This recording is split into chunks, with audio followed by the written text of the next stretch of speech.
go. Sheila, what an honour it is to welcome you to Beyond the Title. We met back in October at the Isle of Wight Literary Festival when you were promoting your brutally honest new book, Old Rage, where you discussed how angry you are at the world and the need for change. Why do you think we are at a significant crisis in our society, and what do you think can be done to bring positive change? Oh my goodness, where do I begin? I honestly don't think I've ever known, and I'm very old now, I'm 90, I've never known things be so bad.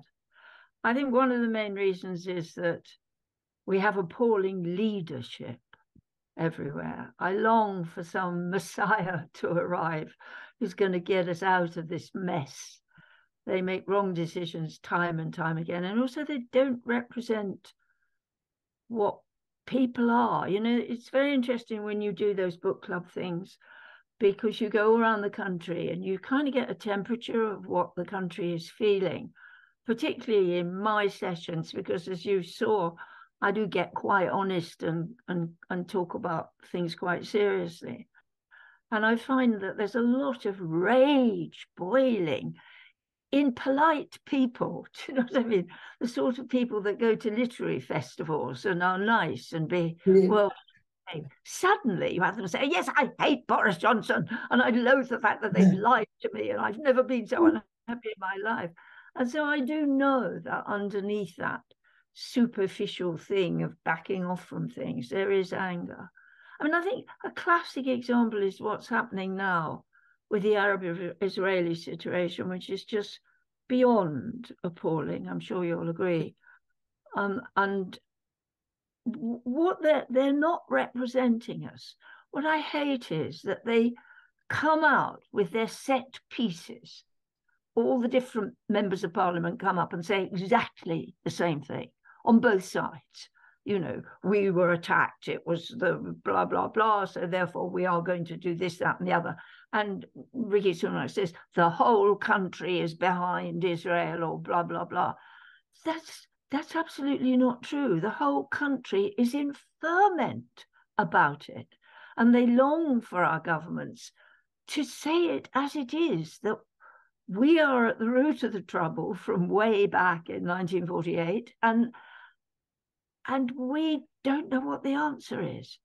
We're not 100% either side. It's patently obvious that both sides have desperate reasons to be unhappy and angry and lost. You know, we've got the Holocaust on one side, which colours everything, certainly to my generation. And we have the appalling raid that happened a few weeks ago.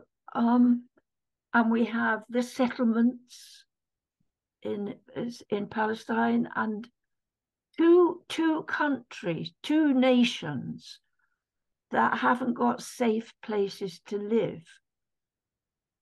And I'm a Quaker and therefore a pacifist, and I believe in all my heart that killing people is not going to help the problem. It's not going to solve it.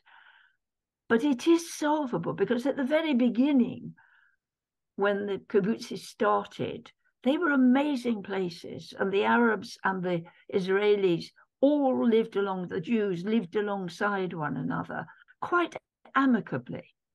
And I really believe that is possible. But how are we ever going to talk about it while what we're doing is inciting hate on both sides? It's against any logic that they would now sit down and say, okay, right, so you've bombed us to death. Now let's sit down and work out what we're going to do. Yeah. And I will have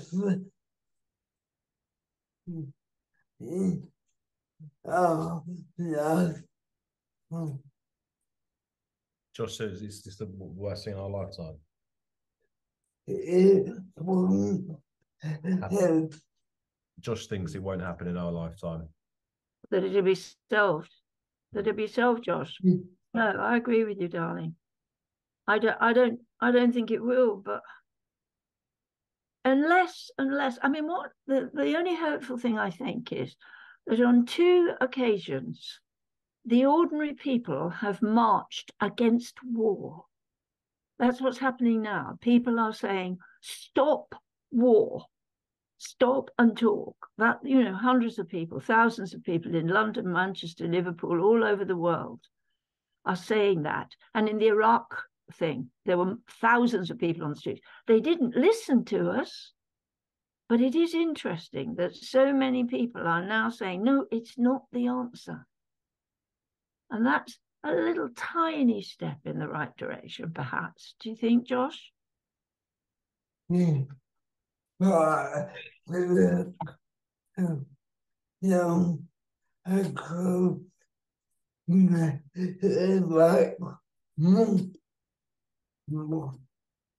Josh said, look how long ago the Iraq War was.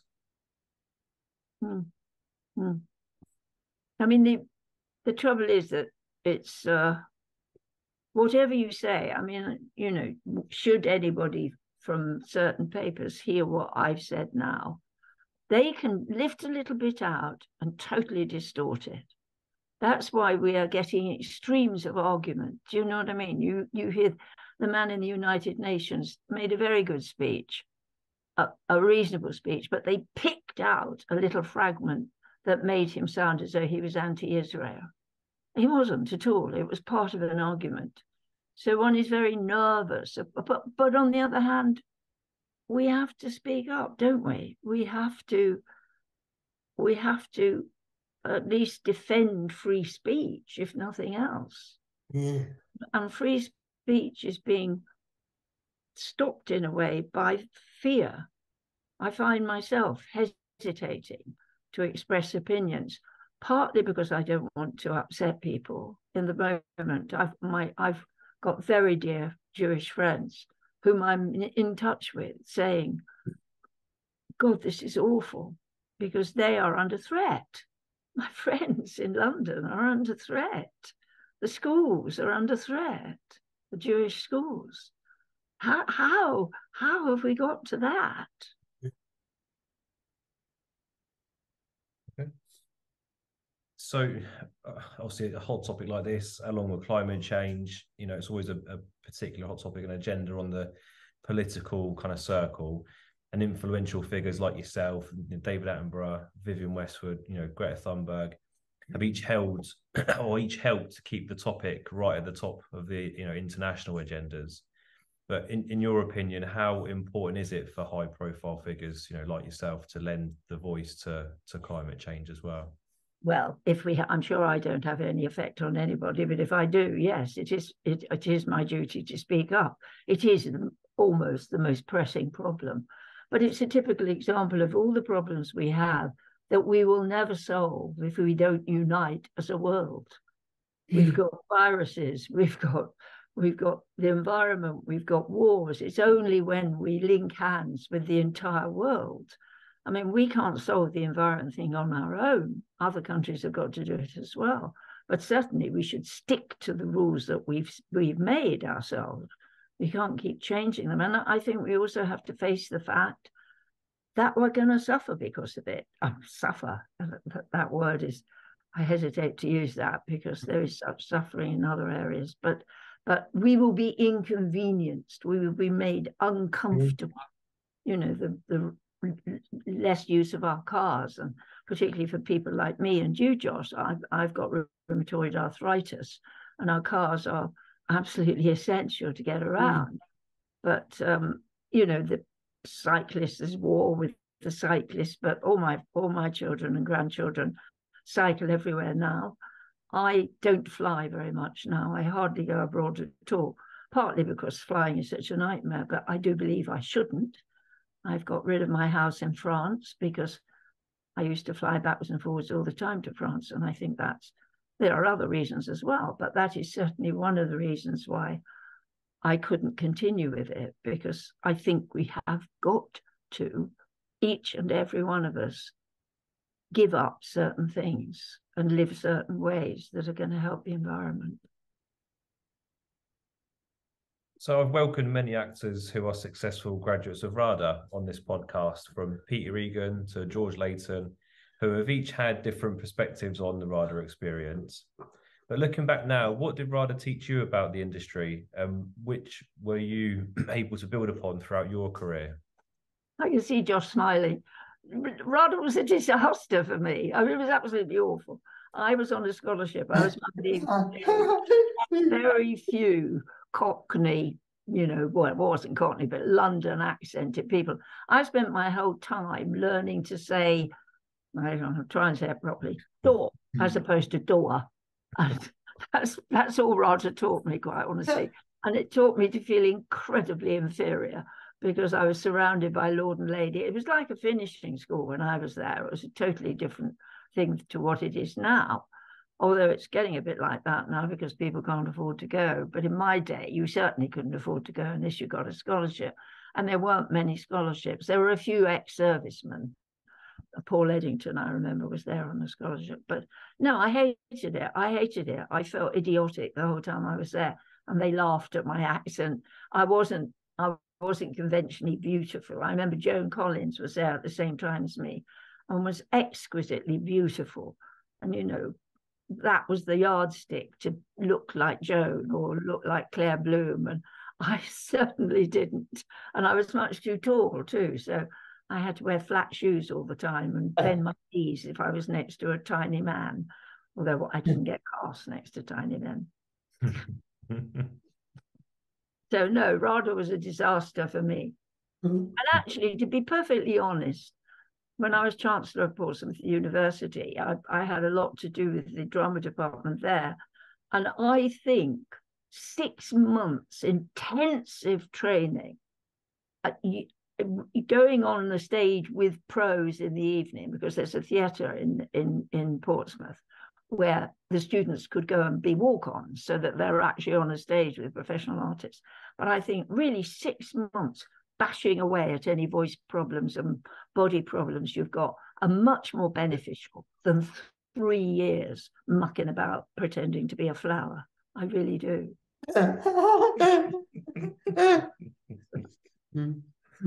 Awful of me, all the drama students are now. And I do say, no, but one of the most important thing I say to people who want to go on the stage is, okay, do it if you want. It's an awful career, but do it if you want. But you must have a second string. So the best thing you can do is to go to a bloody good university, like Manchester has got an amazing media department. So what you do is you do a sensible degree, and alongside it, you take part in all the footlights at Cambridge and all the carry-ons that. I mean, when I came out of RADA, I couldn't give myself away, whereas a lot of people later came out of university, all the Peter Halls and Trevor Nunns and posh people like that. So that was the way into the profession suddenly. And to a certain extent, it still is.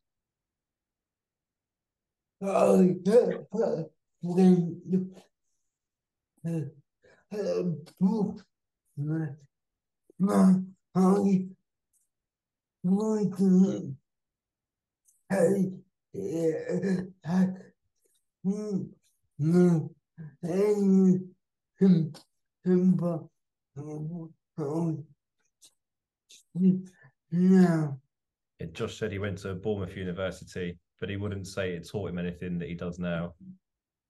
Sorry, he what? Josh said he went to Bournemouth University, but he wouldn't say it taught him anything that he does now. No, probably not. But did you not feel though it taught you to be with other people and to be part of a team and also to meet people from other areas? I mean, I found a lot of the students that came into Portsmouth had really never moved out from their tiny towns. And we had people from all over the world coming in. So that was a revelation and worth its weight in gold. Even if they didn't academically do anything brilliant, at least they learned a bit about life. But unfortunately, with lockdown and all that, all those things have been curtailed. I mean, the poor kids that have been at uni recently, there's been no students' union, there's been no clubs and things like that because everything's been done on iPads and, it's a rotten time for youngsters, I think. Okay. Joan Littlewood remains a pioneer of theatre and made stars of people like Barbara Windsor and Brian Murphy. You obviously worked with her during your early career. So what sort of woman was she and what's her legacy in drama? Oh, I worshipped her. She was the person that helped me most.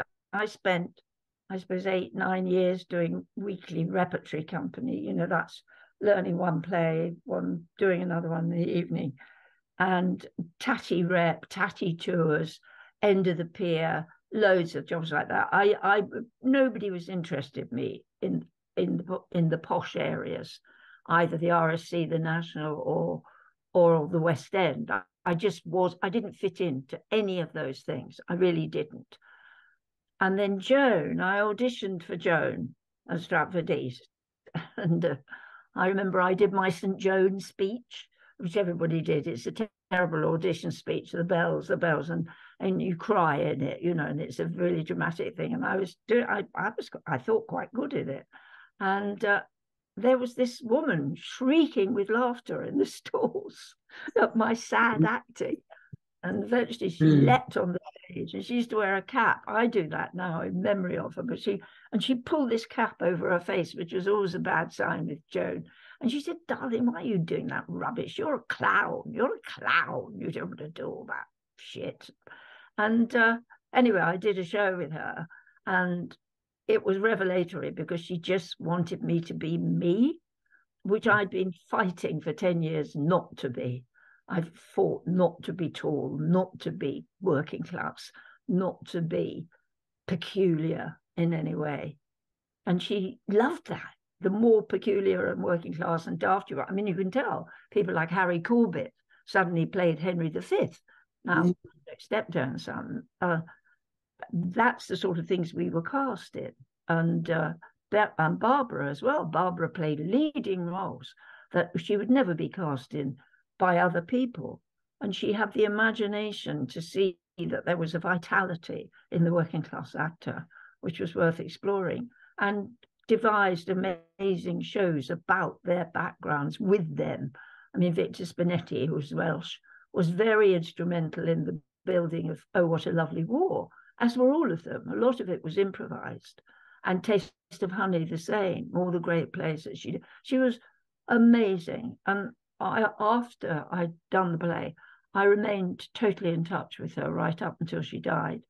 I used to meet her socially and just talk to her. And she was wise and maverick and naughty. I remember after I'd left her company, and I was in the West End being quite successful. I was doing a thing called Rattle of a Simple Man, I remember. She left in the interval. And then several times she came to see shows, and she never sat through them all. She thought they were all rubbish. She hated the West End. She hated it. And she was lividly angry at all of us that did telly and the thing, because that wasn't what theatre should be to her. She was remarkable and wonderful, yes. Another pioneer you worked with was Harold Pinter. What are your memories of him? Oh, well, I worked with him as an actor. He was called David Barron, and part of that awful tatty world that I was talking about that I did, we did rep at Torquay and Bournemouth and Shanklin, and he was called David Barron. And in those days, he was a bit of a ham actor, actually. He wasn't very good. We always dreaded him getting a leading role because he was a bit showy-offy. And his wife, Vivian Merchant, who was the basis of many Pinter characters later, those sexy, sensually suppressed women, were based very much, I think, on Vivian. And so she was brilliant, and he was a bit embarrassing. And he used to, I remember when we went to the pub, because the pub, we managed to, in those days, there were closing times, and we managed to make pubs stay open for us to sneak in the back and have a drink after the show. And he never would come. And he would always say, no, I've got to get back to writing. And I thought, oh, he's being very poncy. What's he talking about writing? What's that all about? And then, of course, what happened, I lost touch with him. And then this play, I live in Hammersmith in London, and this play at the birthday party and was absolutely slated by all the critics, absolutely dreadful reviews.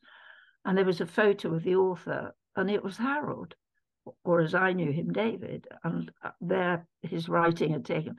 Anyway, I went to see it, and although it was in those days difficult to understand, I mean, Pinter doesn't worry us at all now, but at the beginning it was a bit, it was a bit odd.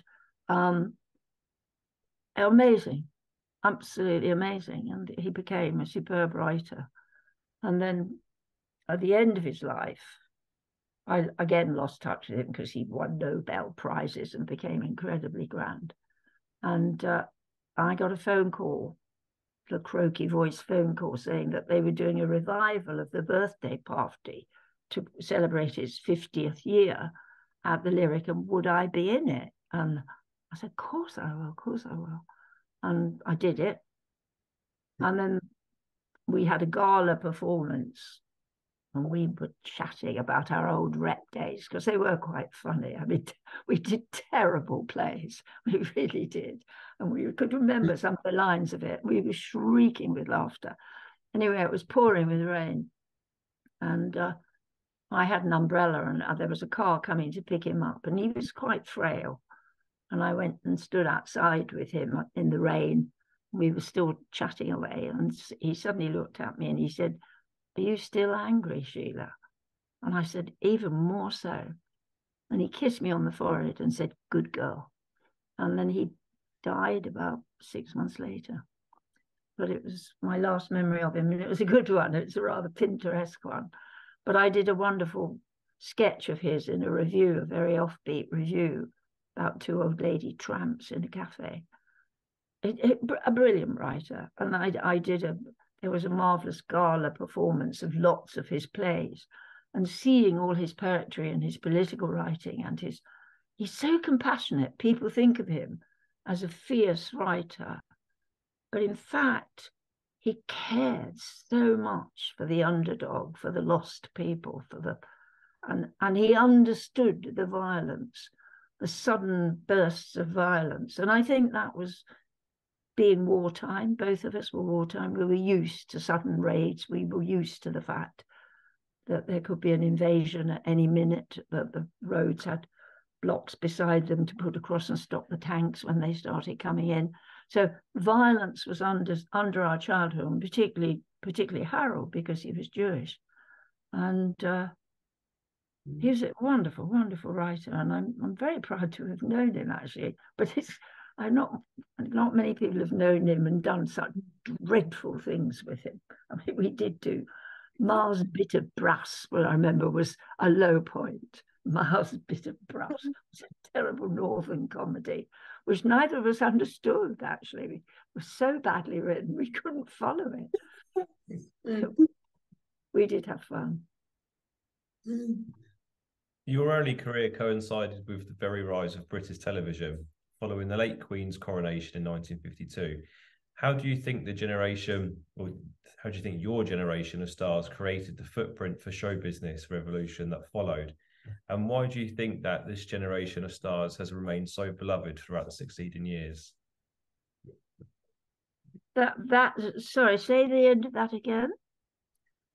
So why do you think that this generation of stars, so your generation of stars, have remained so beloved throughout the succeeding years?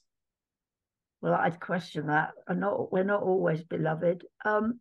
Also, I mean, I can't count myself amongst that. I've never been an important actress. Do you know what I mean? I've been a working actress. The only thing I'm quite proud of, and it gets terribly overlooked, which is a bit unfair. I did loads of sitcoms. I was sitcom queen at one point, and one of them was called The Rag Trade, and it was the first time, honestly, that women had major leading roles and always beat the men. We were set. One never thought it could possibly be a success because it was set in a factory with sewing machines. It was a sewing machine place, rag trade place, making frocks and things. And that was quite a breakthrough. Miriam Carlin played our head of our agent, and the catchphrase "everybody out" became a catchphrase all around England. I mean, I couldn't walk down the street without somebody shouting "everybody out" to me, and the women were strong, and the men had to give way to them. Now that was very unusual in that period, and yet we're never mentioned because it was a funny old cheap comedy. You know, it was, I showed my legs a lot and my knickers, and do you know what I mean? I was a floozy blonde in it, but it was quite a serious point that was being made, and possibly being made more emphatically than some of the more sophisticated satirical programs that were happening. But the people that really cracked it for women in comedy were people like Victoria Wood, Jennifer Saunders, Dawn French, who wrote their own material. Our mistake was that our material was all written from a man's point of view. There were very few women writers, very few. So, but I do look back, and so a lot of people, older people, do remember the rag trade, but it never. I think a lot of it was erased. It was done on tape, and I'm sure they got other programs recorded on top of it. But you never see it mentioned. You know, I mean, it's always the clever people that get mentioned, not the lowbrow comedy. It's very interesting. Did you see that film about a series about, what's the name of the impersonator? There was a program about it.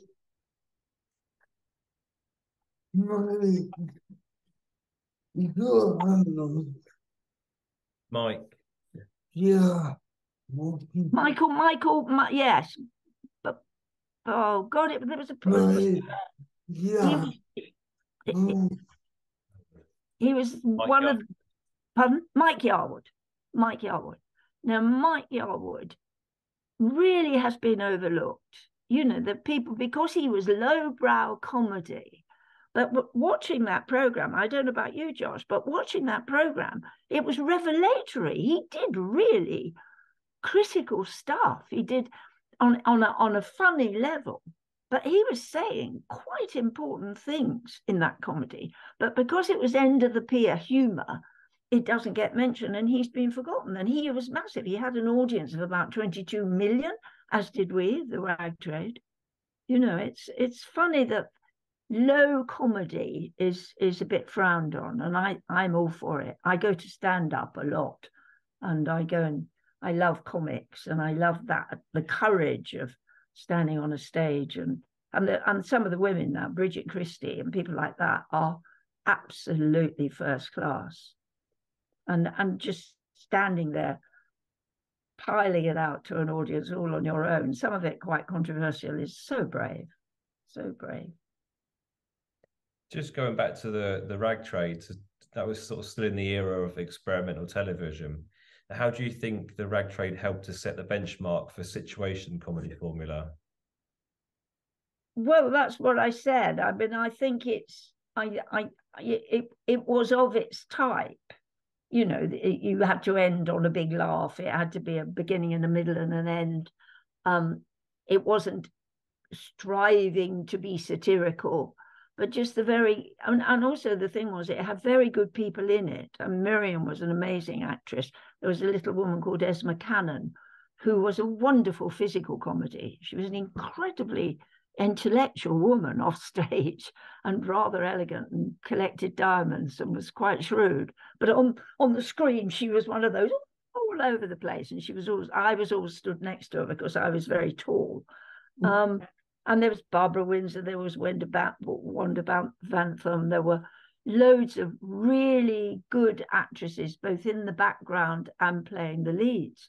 And the men, Reg Varney and Peter Jones, really didn't get such a good bite of the bullet as we did in the scripts.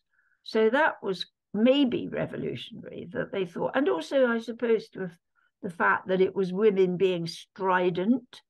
I remember I tried to do a program.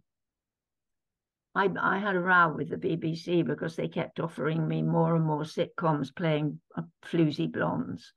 I got drunk one night at a BBC party, And the head of light entertainment shouted across, "Oh, Madam's getting very posh now. She won't accept any script." And I said, "Well, you don't send me anything decent." And he said, "Well, okay, you can have a half hour of your own to devise a program." So as a result of that, there was a marvelous man called Barry Took, who was in light entertainment. And Barry came up and said, "We'll do it, Sheila, we'll do it." And he got hold of a lot of people in uni, which were Peter Cook and John and all those sort of people, and got them to write material. And we did this revolutionary program, really, and it was put out terribly late at night and disappeared without trace. But then they did actually, I think some people must have liked it, or it must have had a good review or something. So they gave me 6 episodes called Simply Sheila. And what I did was I took a subject each week, and I interviewed somebody like Peter Hall on theatre, somebody on environment, somebody on music, and then we did sketches and drawings and things about those subjects. And you know, it went out again very late at night, and I think it was on tape, so it will have been wiped.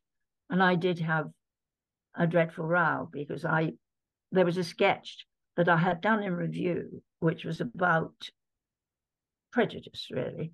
And it was a wild, mad landlady who was interviewing somebody to have one of her rooms, and she was against white people, purple people, people with spots, little people, big people, everything.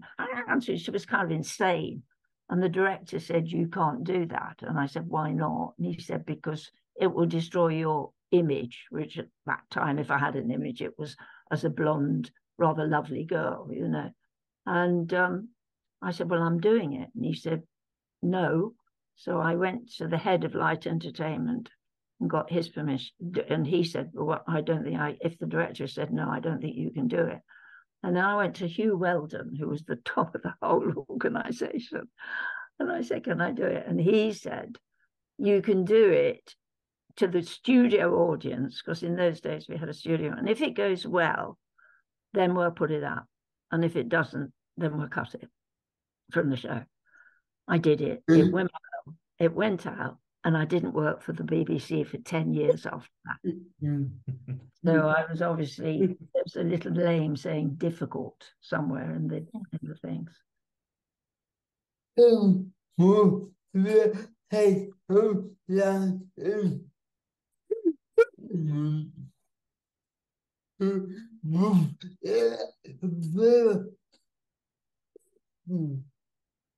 Josh said, who was the head of the entertainment at the time? Was it Bill Cotton? Yes, it was. Yes. And also Attenborough was involved in. Bill Cotton was light entertainment, and Attenborough was head of I don't know what, but yeah, he was head of something. I mean, I know I battled. It was all men, and it was a lot of men who'd been in the war as well. That was an interesting thing about the BBC, that for a while it was kind of ruled by ex-admirals and ex-captains and very sort of macho guys. There were certainly no women around, as far as I can remember. None. Only for to help with. Josh said he's wrote a film about Bill Cotton. Oh, really? Yeah. Really? It's very interesting what's coming out about him with Jimmy Savile, isn't it? It's quite a lot coming out about. He was a great man. I mean, he was a light entertainment bloke. You know, they were blokes, all of them. They used to go to the club. There was this broken down old club that we used to go to for a drink, and it was a very convivial place, the BBC. I love the BBC, and I'm very frightened that it's endangered at the moment. I really am frightened because we need it. Josh said he agrees. Yeah. I mean, particularly for music. I mean, I'm obsessed with classical music, and they run the orchestras and the proms and all those things, which are vital to our cultural life. And also they do, you know, we criticize them and we say they're too right wing, they're too left wing, they're too this, but they actually do try to do a very middle path and represent the truth. I mean, certainly if anything big happens, I think most people turn to the BBC. Eventually, even the people that watch all the funny satellite things, if you want a true interpretation, then the BBC is your best bet. So it follows nicely into the next one. What did you make of the Conservatives' attitude of BBC management during that time? During what time? The The 60s. Oh, the 60s. I can't remember what the Tories did. I mean, my favourite government ever was Attlee's after the war. Attlee with Aaron Bevan, and the National are going to do a play about Aaron Bevan. This played by Michael Sheen, so that's going to be worth a view. But he had a cabinet of people dedicated to changing the country for the better after the war, as did the nation. The nation was prepared to put up with almost everything to make it better, to come out of that shit of the war and the horror of the Holocaust and all those appalling things that went on, and rebuild London, for instance. You know, they started to put awful things on the bomb sites, and then little groups of people got together and started insisting on planning. And do you know what I mean? Everybody wanted to make the world a better place.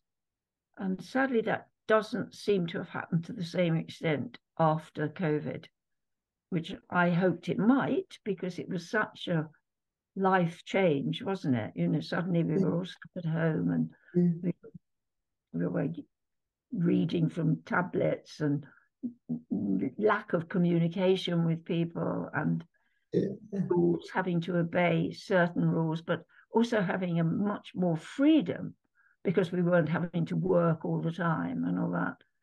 And I thought the public discovered something rather wonderful amongst the horror. You know, they discovered that they quite liked going a bit slower, and they quite liked not having to go on the tube and stand every morning and every evening. So why not do a bit of work at home and all those things? And now the government are trying to make us go back, and the public is saying, no, don't think we want to. But nobody is saying, right, let's now reassess our values. Let's reassess what we want out of life. Do we want growth? Do we want constantly to be struggling to be top, which we certainly aren't now anyway? But maybe we could just make life better for everybody. But people can say that, but we haven't got the right people doing it, I'm afraid. You mentioned about working at the BBC and it being heavily male dominated. How did a vibrant actress like yourself cope with that? Now, well, I don't think it is now. So, when you were there, when I was young. Well, I told you, I got the sack. You know, I mean, I did stand up to it, and I got thrown out. So it was very difficult to stand up to it. But I think the people that stood up to it did the best way were the writers. It was Victoria and Jennifer and Dawn and all those girls who started writing brilliant material about women as they are. And it was hugely successful. It wouldn't have worked if it hadn't been successful, but the public loved it. And so things changed. They changed things.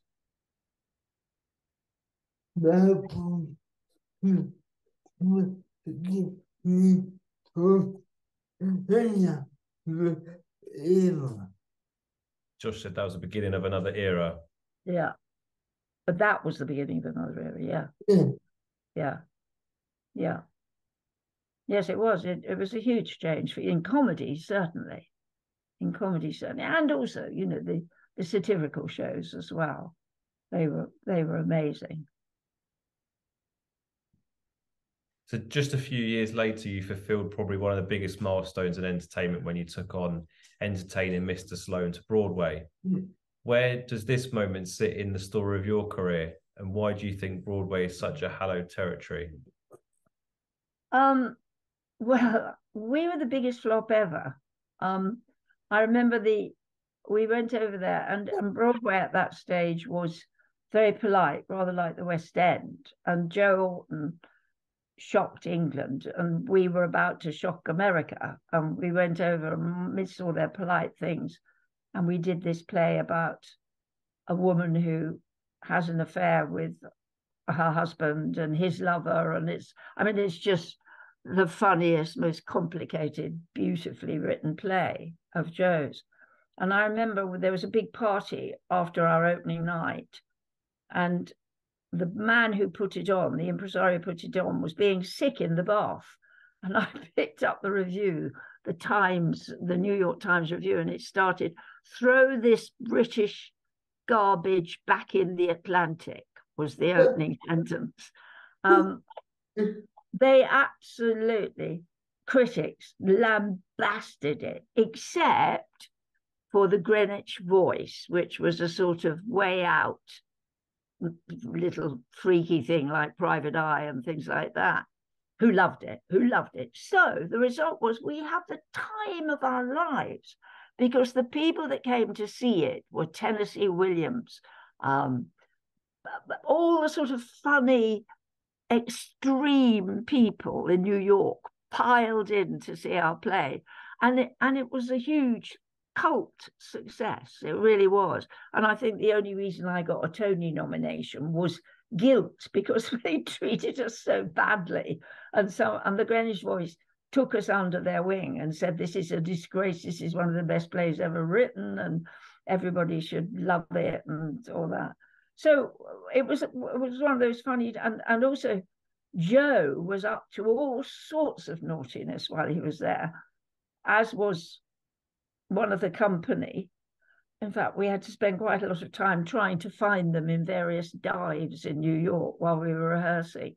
I remember Alan Schneider, who was one of the top directors, was directing us, and he couldn't believe. I mean, we kept saying things like, "Isn't it tea break yet?" And it was unheard of in America for actors to behave like that.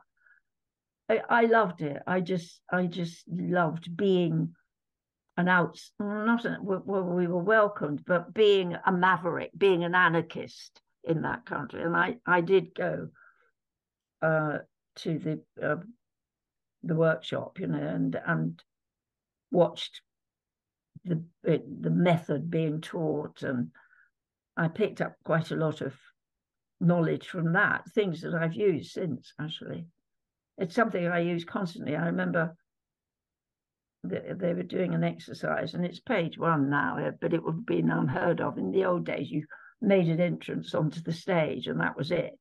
But there was this girl came on and did an audition piece, and the man who was running the workshop said, "Where have you come from?" I said, "Well, off stage." He said, "No, where have you come from? Your character. Where has your character come from?"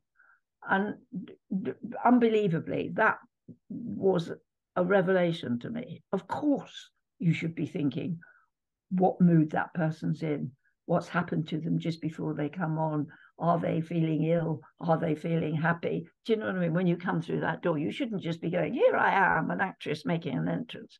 So it was things like that, and dealing with props, and just thinking about every single line that you speak, which wasn't the fashion in those days until the method, which was based on Stanislavski, which had been used, but not to the extent that it was now being used by people like Marlon Brando and, bless her heart, Marilyn Monroe and Rod Steiger and all those amazing actors.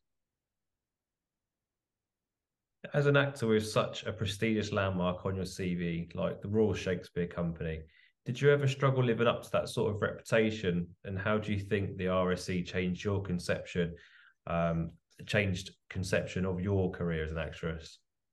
Not at all. I mean, I don't have a reputation as an actress. I really don't.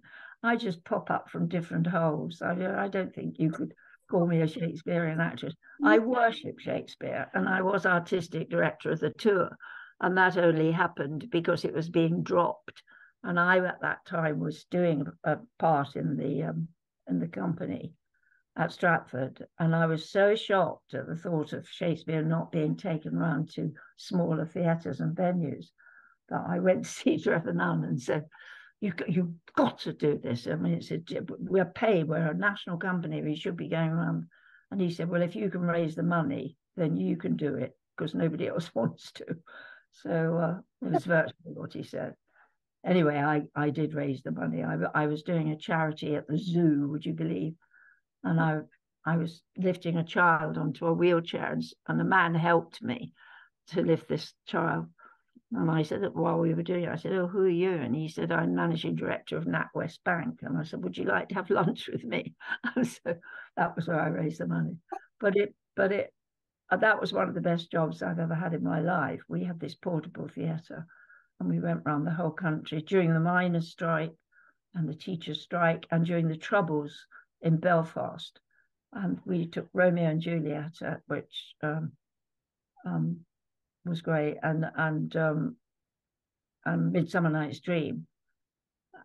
And it was theatre as it should be for me. It was meaningful, and people who had never seen Shakespeare came out of it loving it and understanding it and touched by it. I remember doing Romeo, and when we got to Belfast, which at that point was guns everywhere, and we were in a hotel that was all sandbagged, and it was the height of the Troubles, but we insisted on going, which the company weren't best pleased, because the Royal Shakespeare Company is not going to be welcomed by some of the people in Belfast. But we went, and we did Romeo and Juliet, and it had a bit of a religious bent, the particular production that we did. And at the end of it, there was, what felt like 5 minutes of silence.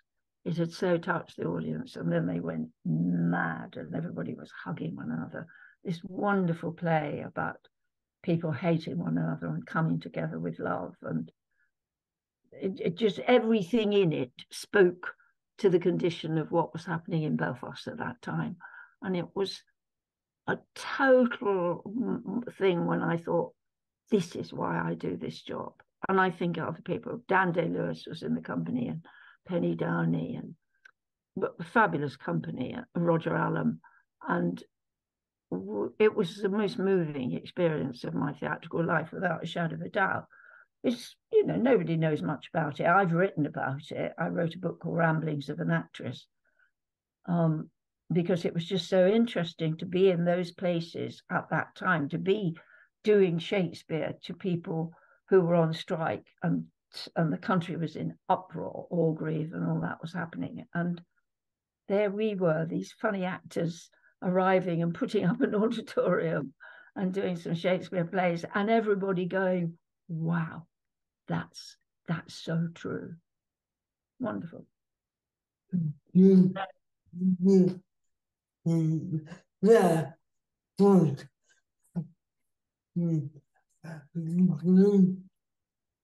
Josh said, do you think that would happen again? Well, the tour, I think, still happens, but I think they go to theatres. I don't think they have the portable auditorium anymore, like we did. Yes, oh God, yes, it would. Yes, it would. It would. People are crying out for theatre at the moment. I've been to a couple of things. I went to Flowers for Mrs. Harris, a musical, and then I went to a little big book things, a thing about a boy who's broken his back and he's in a wheelchair. 2 shows that are full of kind, good people, and the audience was so grateful with what was happening outside in the world, to be together looking at something that was positive and loving. And you could tell the gratitude. And again, that's what theatre's about. And I felt the same thing this year at the proms, because the proms have been cancelled before, and Suddenly all the proms were there, and they were so happy to be uniting in the love of music and moved by composers that did something, maybe composed it during a war or something like that, but that tells a story. And I just felt, I go to the proms, I have done since I was very young, but I've never ever felt the audience so utterly committed to being there. Thousands of people just saying, come on, give us music, give us music. I think culture is so important. I really, really do. I think, people say, oh, but what about people being hungry? No, sorry. I almost think it's more important than that. Your soul is more important than having a good meal. Yeah. But obviously, a lot of people would say that's sentimental garbage, but it isn't. It's a fact. It's a fact. I work with people who are in abject poverty. And if you only introduce something lovely in their lives, it's better than anything else. Do you know what I mean? If you just go to the theatre or play a piece of music or laugh or, I don't know, just something, we have to have nice things as well as horrible things. Beyond the Title always prides itself on never touching upon the personal journeys, the personal lives of my subjects. But in 1973, you married the late, great John Thaw. So I just wanted to know what effect this had on your career, and were you conscious about not being an archetypal showbiz couple? Did it pose any difficulties when going for parts? Oh gosh. Well, I was married to an actor before who died, so I'm lucky enough to have loved two people in that way, which is a gift. He was younger than me, John, and I was, dare I say, when we got together, more successful than him. And we were doing a comedy play when we very first met, and his comedy wasn't all that good. His timing was all over the place. So I was quite helpful. I was quite bossy with him. And work-wise, later, we didn't like working together. It's a funny thing, but you're a different person when you're at work. Your persona is different, and I did. If I worked with John, he had all his mates, like for instance on the Sweeney, which is when we met, or on Morse, obviously. And I wasn't part of that world. I really wasn't part of that world and didn't want to be particularly. And similarly, me with my shows, I had a relationship with a lot of people that John wasn't part of. So we decided that that wasn't a good idea, working together. But John was very good at critique. I never watched myself. I can't bear watching myself. It's so awful. But he used to watch me and give me notes and things, which was very good. And I occasionally would say something to him, but I didn't really have to because he was so good. He was so excellent. When he appeared in a play, I probably was a little bit helpful because he hadn't done as much theatre as me. But as for being a couple, I mean, we were so boringly ordinary. I mean, we couldn't possibly be mistaken for being a celebrity couple because we were just so boringly busy looking after horrible children and getting a meal on the table and paying the bloody mortgage. And do you know what I mean? I mean, we were never, and John hated anybody coming to the house. I mean, we didn't do any of that thing. In fact, it's been an disadvantage to me when I'm on my own for the last 20 odd years, because I lost the way of having friends because John was exhausted, and as was I usually, from working. And we just wanted to be with one another in the house, shut the door, hide, don't have to be polite to people. Or, I mean, John couldn't bear people constant. I mean, John, I think, in the day of selfies, thank God it didn't happen while he was alive. I think he would have killed somebody who asked for a selfie. Because very often people very sweetly put their arm around you and say, do you mind? Complete strangers do that. Eat pork. I mean, I'm sorry. They'd have gone flying. He wouldn't have had that. But he, you know, he was a very private person. He really was, as am I to a certain extent. I'm less so now. But he couldn't really go out anywhere because he was so well known in England. That's why we loved living in France, which we did for half the time. Because he could sit in cafes there, but he couldn't do that in England without people coming round and chatting and taking pictures.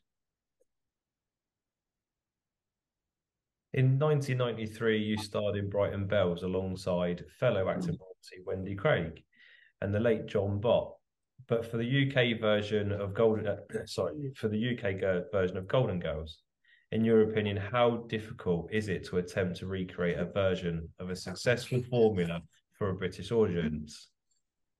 Incredibly difficult. That was dreadful. It was absolutely dreadful. You're turning out all my worst things. You'll come out with that bloody awful program that what's the thing, the kids wear tunics and things. Anyway, no, it was a disaster. I mean, that program was in America based on the people that played it. It was written for them, and it didn't sit well with us. And also, I've got this theory that American is very good for quips. Do you know what I mean? You can throw things away and it can be quite funny. Whereas we're a bit laborious and it's not so easy. If you have an accent, a Cockney accent or something like that, it's easier to get laughs than it is with received pronunciation. But the Americans, they just toss things off, and it was a wonderful show in America, but we were a disaster. It really was awful. And I think it was cancelled. I think it was cancelled halfway through. I remember Sheila Gish, who was my dear, dear friend. We knew it was awful as we were doing it. We knew it was a bad thing. And Jean Boat recently died. And oh no, we were all awful in it. We really were. So I have nothing to add except that yes, it is incredibly difficult to translate a successful American show into English. It doesn't work, from my experience.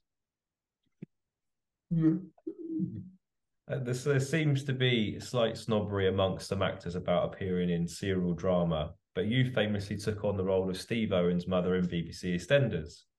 How was this met by the acting elite, and did you have any reservations?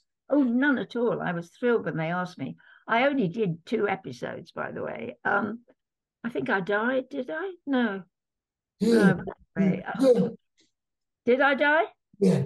Oh, right. Well, but they sent me this script, and it was so good. It was virtually a duologue with Martin. What's his name? Martin. Oh God, you know. Kemp. Martin Kemp. Yes, Martin Kemp, who played my son. And it was wonderful writing. It was almost Pinteresque. It was really strange duologue. But then I discovered that they don't rehearse. They just sort of do it. I am so admiring of people in soaps. I really am. Because they're always turning out fantastic performances. You turn it on sometimes and it's top television. It really is. But they work so hard, and the conditions are so difficult. But anyway, they eventually, I said, look, I can't do it with it because it's virtually a 2-hander. I've got to have at least a morning or an afternoon. So they did. They let me rehearse with Martin without the cameras. We had, I think, a morning doing it and talking about what our relationship was, because by God, it was odd. I mean, and the awful thing was that I'd beaten him as a child, it turns out. She was a dreadful woman. And and there's one point she gets drunk. She worships the royal family, I seem to remember.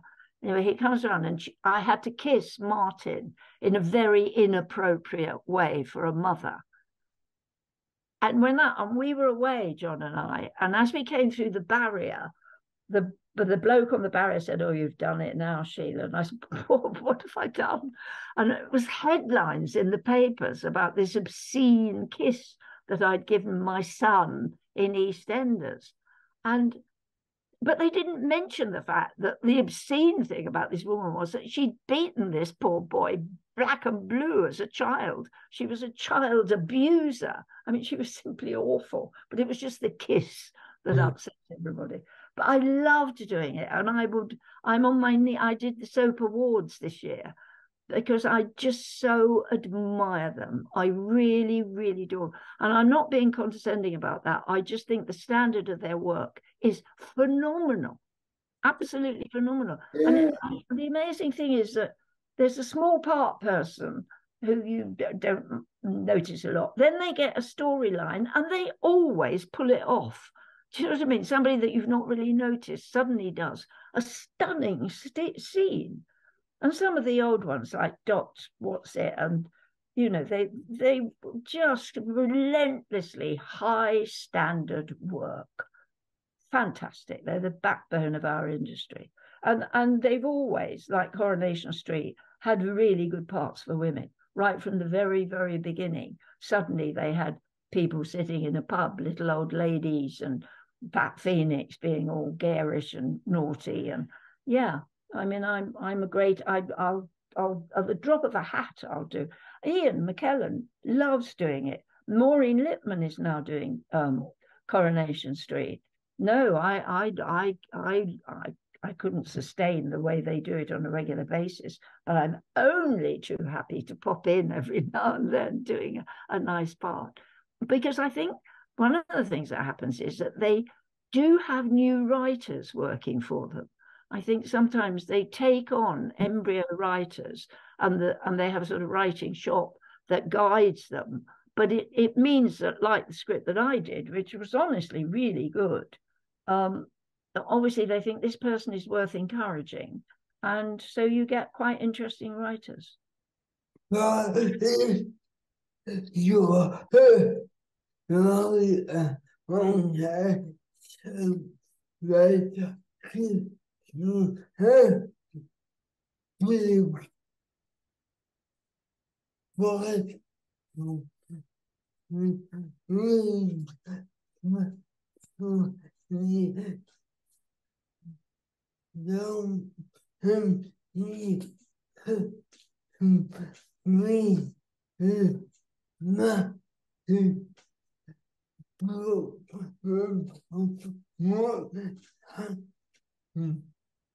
Josh said the writers there get given a big Bible that they have to read before they start writing, so they know what's happening. Really?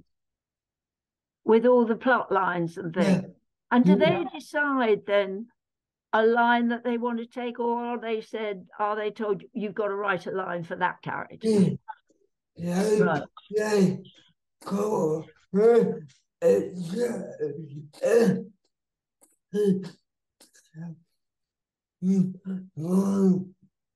They've got an exact episode to write, Josh said. Right. Have you written for them, Josh? No, but we take a bit from and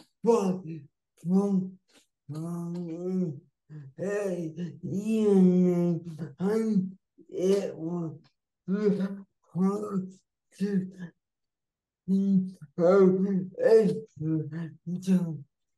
and Josh said no, he hasn't, but at uni he had to do a bit of Bible writing, and it was the hardest thing he's had to ever do. Really? Yeah. I've got a young grandchild who's writing very well at the moment, and it's fascinating watching a writer develop their style. You know, that she's got quite a unique style, and quite honestly, acting is so thin on the ground at the moment for young actors. The work is so thin on the ground with the strike and everything else. And I'm always saying to young actors, you really must grow your own. You know, you've got to write yourself and hire a room in a pub or do anything to show what you can do. Because in my day, it didn't occur to me to do that. I just sat waiting for the phone to ring to offer me a part, you know, or in my case, it was usually ghastly weekly rep somewhere. And I got caught in that wheel. But now, if I were young, if I were like I know youngsters are now, I'd have got out of that long before that. But sadly, I honestly didn't think that people like my background did write. I hadn't gone to university. It didn't occur to me that I might write. It took me, I was nearly 70, I think, when I wrote my first book. And that was only people saying, look, it's a really good story, which was about the Shakespeare tour. And some man said, that is an amazing story, this troupe of actors going around England at that time. Why don't you keep a diary and write it? And that seemed not like writing. Do you know what I mean? It seemed like recording something. And so that got me going. But I think a lot of people I think people are more apt to write now because, you know, there are writing groups, aren't there? And there's the University of the Third Age and all those sort of things that encourage people to do it. Yeah.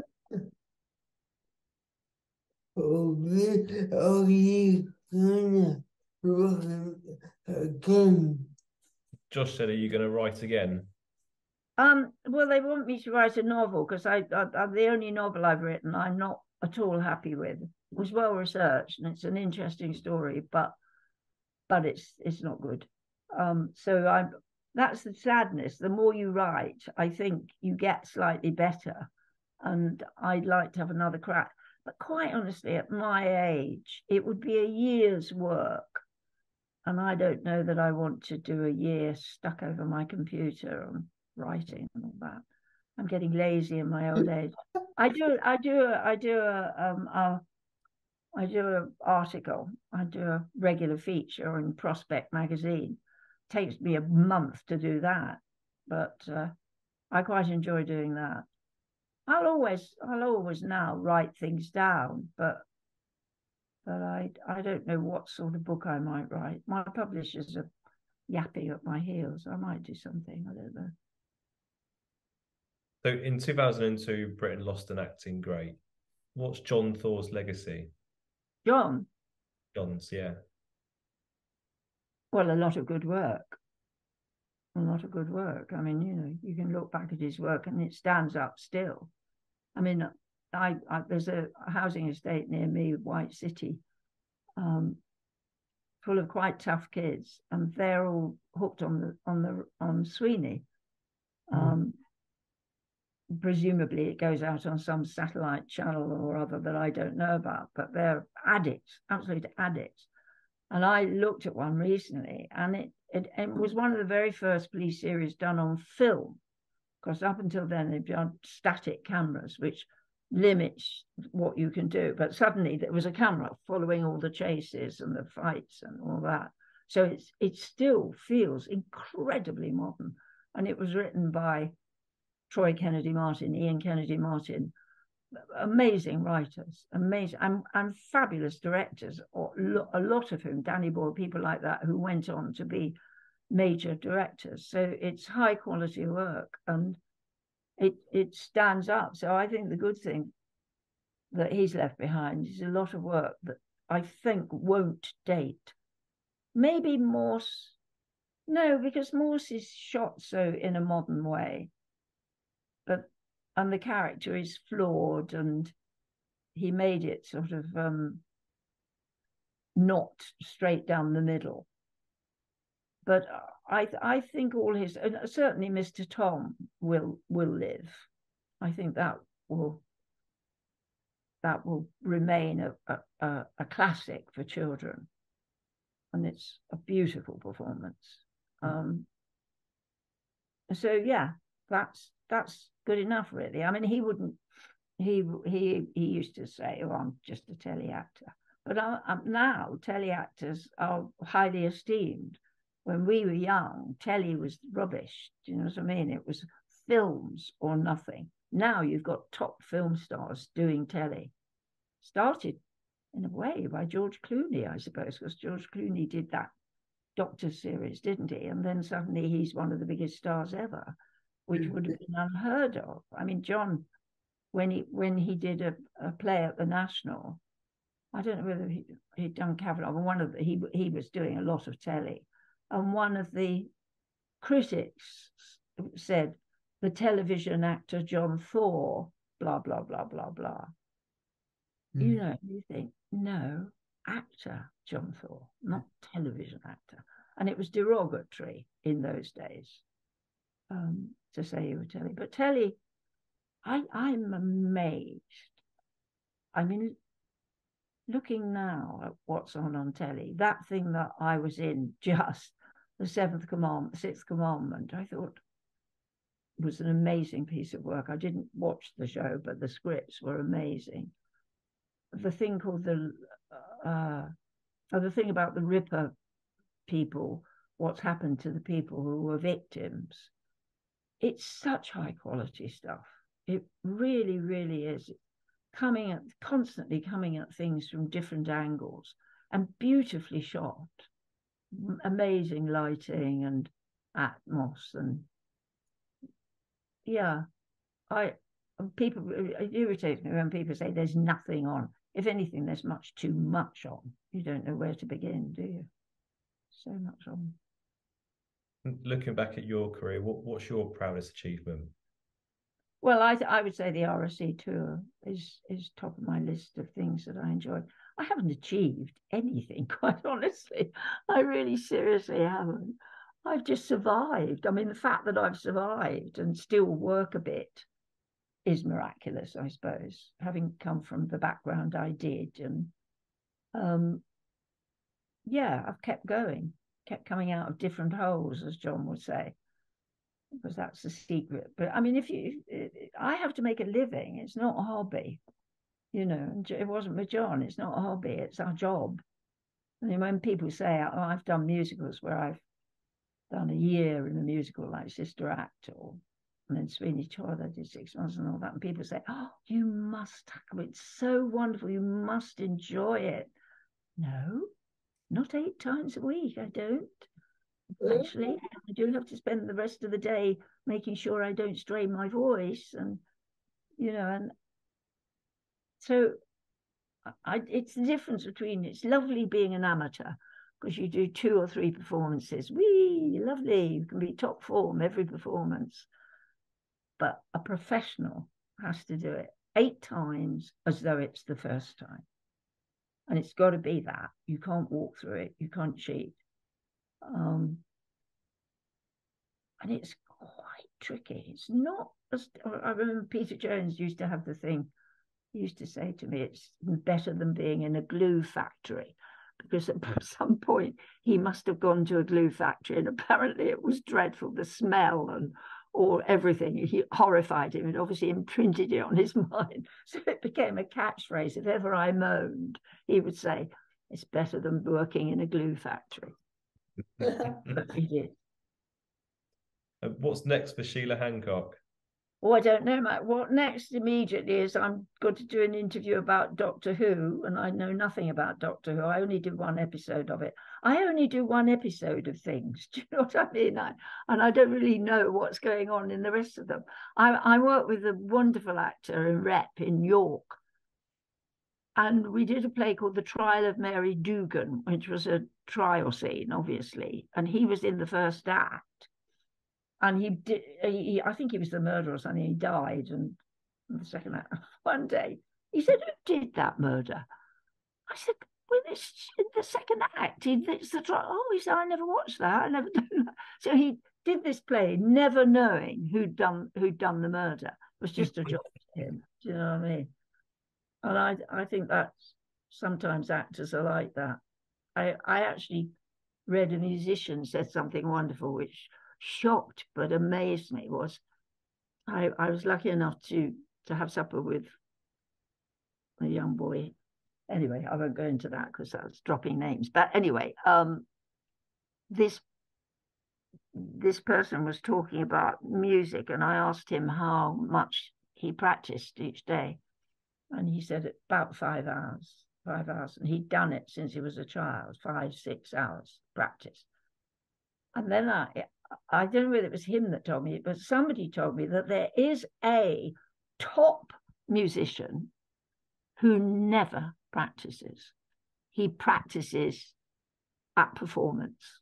He just comes on stage and his performance is his rehearsal.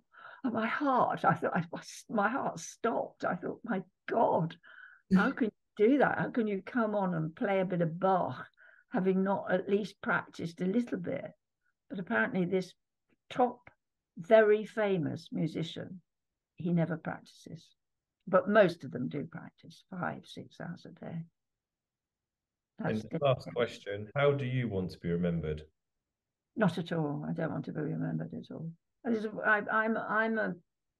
I'm a Quaker, and the founders of Quakerism are a man called Fox and also a woman called Margaret Fell. And I went to where they lived at one stage and where she is buried. And she wouldn't let it be known where she was buried. She said, and she's in a field. We know she's in a walled field. Somewhere she's there, but her grave is not marked. And Quaker graves only ever have the name and the date. They don't have anything else. So the only thing I hope is that I might have dropped a few little seeds into the minds of my grandchildren that will grow. You know what I mean? That's the only thing I care about. But me, totally unimportant, utterly unimportant. Well, what about you, Josh? What do you want to be remembered for? I can